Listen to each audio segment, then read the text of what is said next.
All right, what is going on, ladies and gentlemen? Randy here with RTS Mobile Gaming, bringing you a fantastic video here. We're playing the Lord of the Rings Rise to War, and we are filming from my new master closet here in Austin, baby. There is some carpet in here, so it's going to echo less than the video in my kitchen, because I have no furniture anywhere. So, here we go. In this video, you guys are going to get to see an absolute miracle in progress. I actually haven't tested this build yet in PvP, but it's brand new, never before seen Uruk'Hai build here with Ugluk. All right, so check it out. This guy is nasty, okay?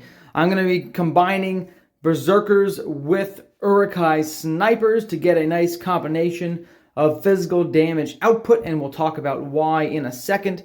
Snipers, if you guys are not aware, recently got buffed in the patch. Their base damage was brought up from, I think it was like 14 or 16. Their base damage got brought up to 20, which is going to increase their overall damage output significantly, okay? And overall, they're just very strong units because they get plus 30% damage against ranged units, okay? So basically, against a ranged unit, instead of dealing 23 damage, they're really dealing almost 30 damage output max range, okay? Very, very strong. Now, I'm using 2,000 of those guys and 5,100 Berserkers. My Ugluk is level 46. We'll take a look at his build now, okay? Apart from the gear, right, the gear is the gear. You can get gear that gives you similar bonuses. In fact, two pieces of this gear are not very optimized for this build. I'm just using them because they're Uruk'Hai bonuses.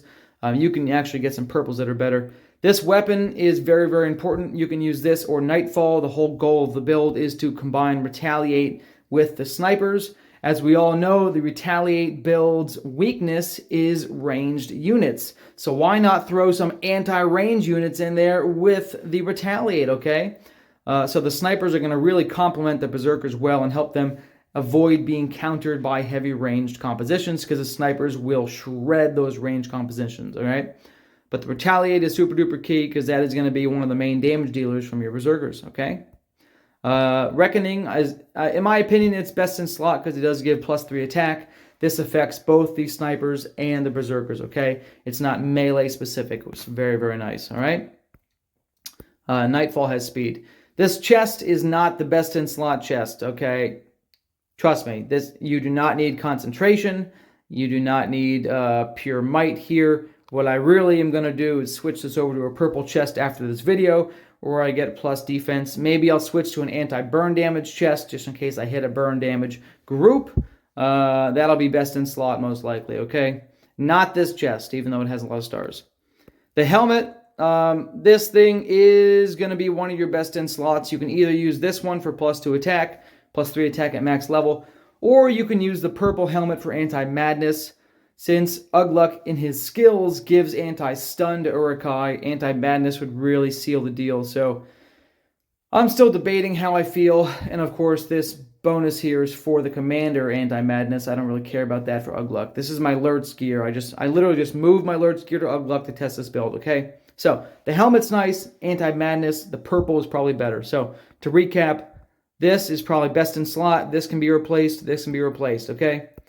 I do believe the Palantir of Orthanc is going to be the next best in slot. It is going to be best in slot for this build because it's going to give plus attack to both your snipers and your Berserkers, as well as the pursuit buff with tactical mark.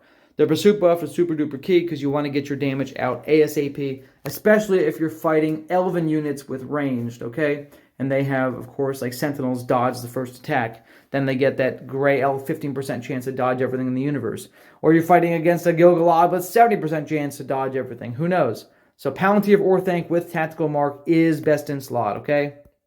Recap. Best in slot. Best in slot. Replace with purple. Replace with purple, okay?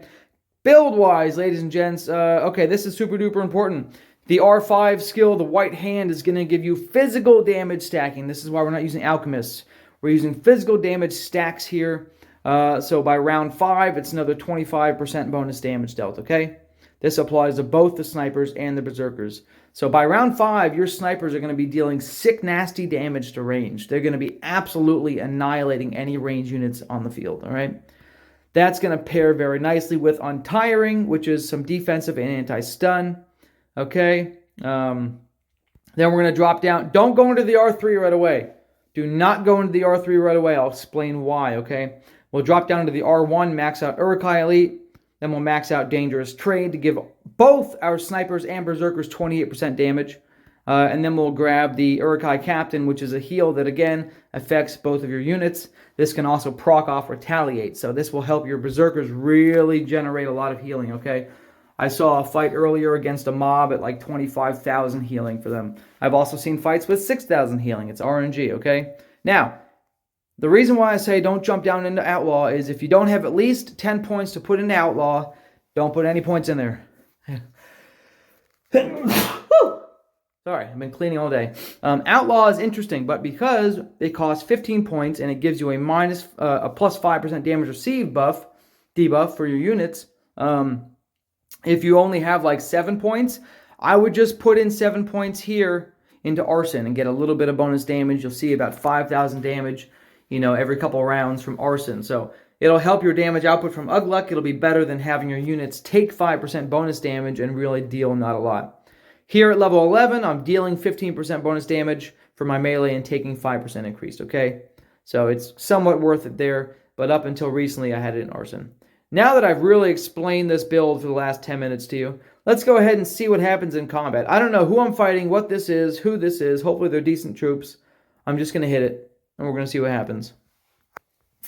So, again, I'm supposed to be anti-ranged. Now, the one weakness here is if you're fighting like a Legolas or something that just shreds low defense units. The Uruk'Hai units here have very low defense, so we'll see what happens. It could be an interesting trait. Oh, he's moving his troops. You poo-poo eyeball. All right, he's a poo-poo. Freaking withdrawing his troops. I can't believe it. I can believe it. I can't believe he was online for the past 7 minutes while I did this video. All right, we're going to hit this guy instead. Hopefully this is a decent target here with CRS. Again, a Legolas or alerts, something that really shreds low defense targets in the first 3 rounds of the fight. That's going to be hard to beat, okay? That's going to be a tough one for this build to beat because the Uruk'Hai units have very, very low defense, okay? The Berserkers, 18 defense, right? I get some bonus defense from their Indomitables trait. Snipers, very, very low defense, okay? So, yeah. Basically, that would be the counter. We'll see how this plays out. Oh my god, did I win? Please tell me I won. I won. Who did I kill? What is this? I killed a Boromir. Oh my god, look how much damage the Berserkers did. Whatever, I'm going to show you guys the first couple seconds of the fight. I don't care. I'm going to do a bunch more reports with this build over the next couple days, guys. We're going to be sending him down to get some PvP against Angmar. So I'm really looking forward to that. I was hoping this is going to be a good target. Let's see what happens. All right, guys, here we go. Here we go, into round 1. So Berserkers get 20% bonus damage off the bat, which slowly declines, plus the white hand, giving me both my units stacking damage output, okay? So here is the Berserkers counterattack. Look at that, ladies and gentlemen. Berserkers counter-attacking for 14,655. Nice counter-attack there from the Berserkers. Okay. The Berserkers, again, now auto-attacking for 13,000, okay. With the heal, there we go, ladies and gents. Berserkers coming in hot and heavy with the heal. And here comes the Snipers for another almost 16,000 damage, guys. Enormous damage output here from the crew.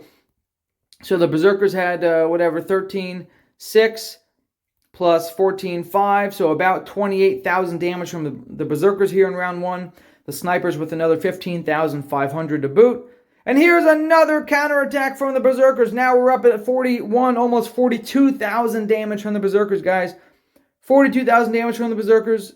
And keep in mind that when the Master Throwers attacked, they did attack the Snipers, which is fine.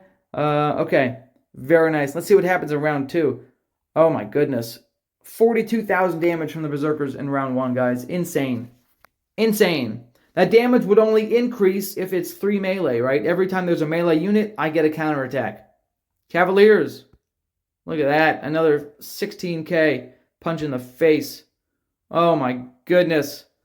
Oh my goodness. Here's another 15k. Why not? Why not? Now we're at what, 32? The Snipers for 15. Oh my goodness. And a heal.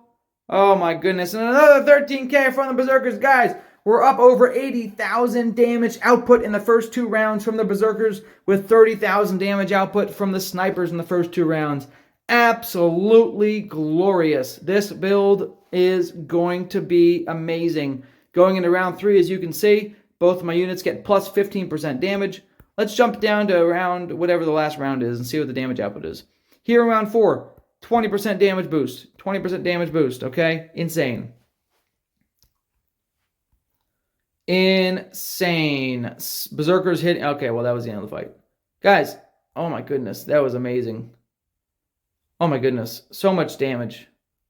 That was so nice. Okay, so guys, I don't know what to say. This build just looks like so much fun, so much healing, so much damage output. I procced a few heals here. I procced a good bit of damage output. Overall, super duper excited to play this build. Again, I will be optimizing the chest and the helmet for anti-madness and then much higher defense and anti-burn. I think once I have the anti-burn and the anti-madness gear on, I will be ready to dominate the universe in PvP. I love you all long time. Randy coming in hot and heavy with new meta builds. Randy out.